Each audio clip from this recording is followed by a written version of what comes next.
शूर्पणखा का राम और लक्ष्मण से मिलना। रामायण काल में यदि हम सबसे बड़ी घटना की बात करें तो वो थी भगवान राम और राक्षस राज रावण के बीच हुआ युद्ध। इस युद्ध के होने की वजह थी सीता हरण। परंतु रावण ने क्यों सीता का हरण करा, आइए इस बारे में जानते हैं।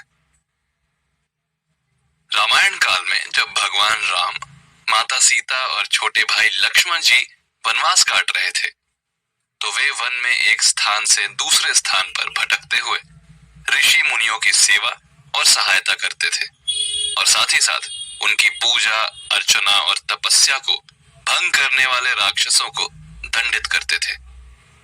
इस तरह उनकी रक्षा भी हो जाती थी। इस कारण अब राक्षस ऋषि मुनियों को परेशान नहीं करते थे। एक बार ऐसे ही भगवान राम, माता सीता और लक्ष्मण जी सहित वन में घूमते घूमते पंचवटी नामक स्थान पर पहुंचे।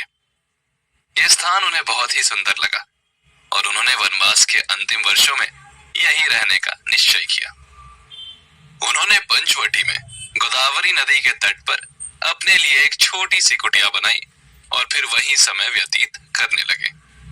अब वनवास का समय शांतिपूर्ण तरीके से बीत रहा था। पहले की तुलना में राक्षसों का आतंक भी कम हो चुका था। इसी दौरान राक्षस कन्या शूर्पणखा वन भ्रमण को निकली और घूमते घूमते गोदावरी नदी के पास पंचवटी पहुंची और वहां उन्होंने राम भगवान को देखा और उनके सुंदर रूप को देखकर उन पर मोहित हो गई। इसके बाद शूर्पणखा ने सुंदर सा रूप धारण किया और वो भगवान राम के पास जाकर बोली, हे राम, मैं आपसे विवाह करना चाहती हूँ। तब प्रभु श्री राम ने ये कहते हुए ये प्रपोजल ठुकराया कि वो मैरिड है और उनकी धर्मपत्नी सीता उनके साथ ही है और ये कहकर उन्होंने अपनी पत्नी सीता की ओर इशारा किया।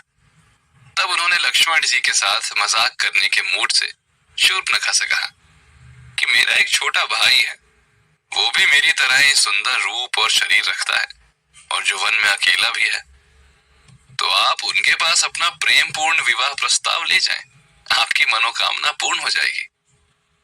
तब शूर्पणखा अपनी विवाह की इच्छा लेकर लक्ष्मण जी के पास गई और उन्हें अपने विवाह करने की इच्छा जताई।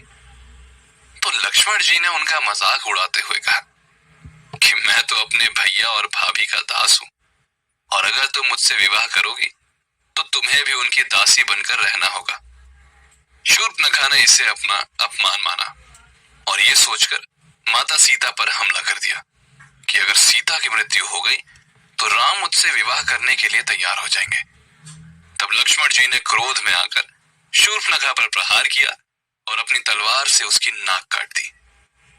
इस प्रकार के प्रहार से वो दर्द और अपमान भरे मन से अपने भाई खर और दूषण के पास गई और अपने राक्षस भाइयों से बदला लेने के लिए कहा।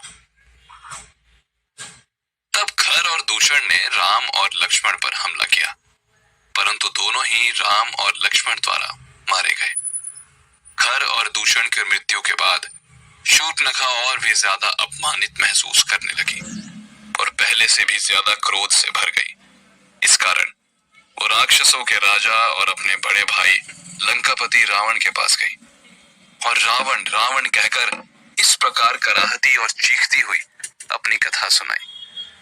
साथ ही साथ सीता की सुंदरता का भी बखान किया और रावण को अपने अपमान का बदला लेने के लिए युद्ध करने के लिए उकसाया।